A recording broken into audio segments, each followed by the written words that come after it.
I'll get straight to the point. So I have a friend whose dad is in the hospital recovering from COVID-19. The condition, because of the virus, has left him unable to really feasibly work anymore to provide for himself and his family.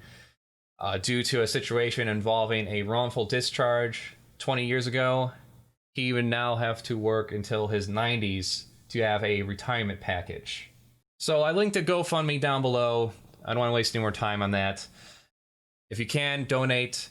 Before I even give my thoughts on this, I'd rather go through his story beforehand. Hi, I'm Malcolm Ray, starving artist, actor from the southwest suburbs of Chicago. After much deliberation and now having exhausted all alternatives, I'm creating this fundraiser for my 72-year-old dad, Leonard, to help him and my mom out of the crisis that has afflicted them. Leonard contracted COVID-19 in the line of duty as a first responder. Not made aware of the contagion in the prison, he then passed it to my mom. My dad was given hydroxychloroquine, then suffered a heart attack that required a triple bypass surgery. His condition dictates that he needs to retire immediately, but due to his uncompensated wrongful discharge from his job of 40 years at the penitentiary, where he contracted COVID-19, his retirement's been botched and now owes 238 months of work before he can access the much-needed retirement. This would have him retiring at 92.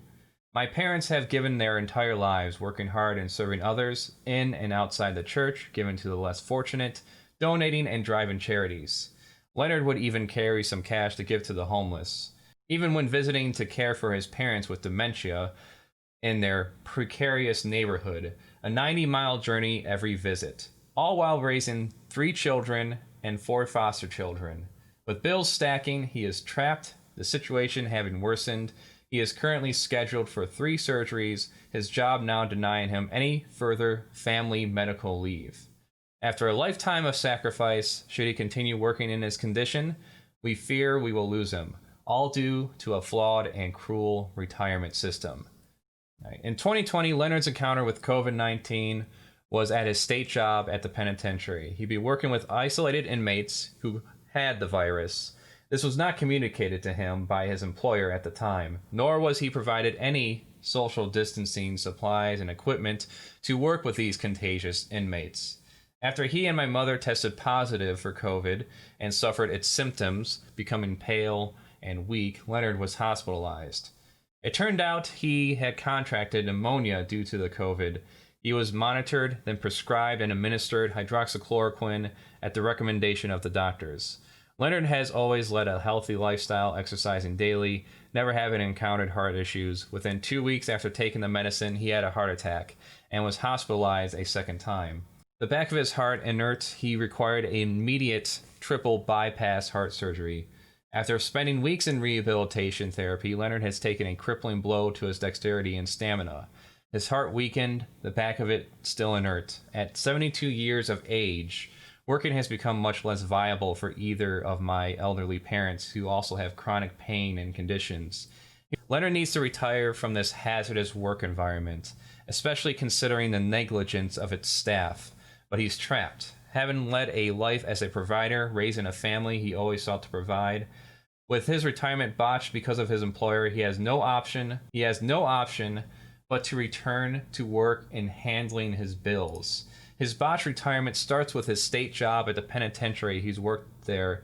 He was once wrongfully discharged, then denied unemployment during those months in 2000. Additionally, after being rehired, he was not compensated for the wrongful discharge and his retirement was reset.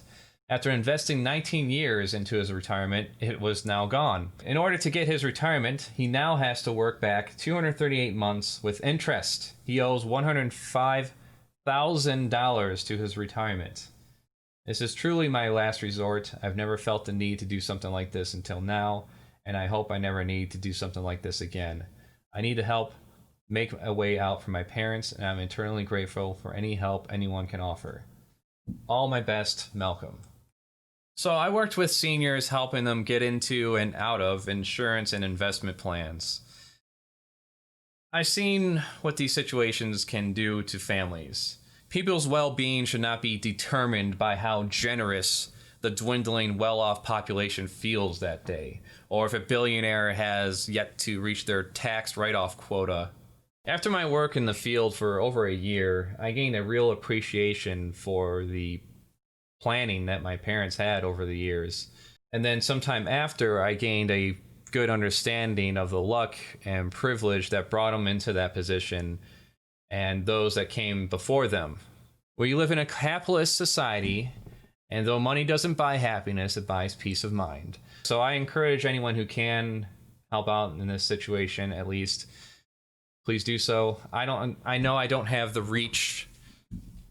I don't have that great of a reach at all. That's fine, whatever. I don't care about the video making its rounds as much as I do about the GoFundMe page. So if you can help out, thank you. If you can't, won't, then at least I think this person's story is important to share and hear, since it can apply to any one of us, anywhere, at any time.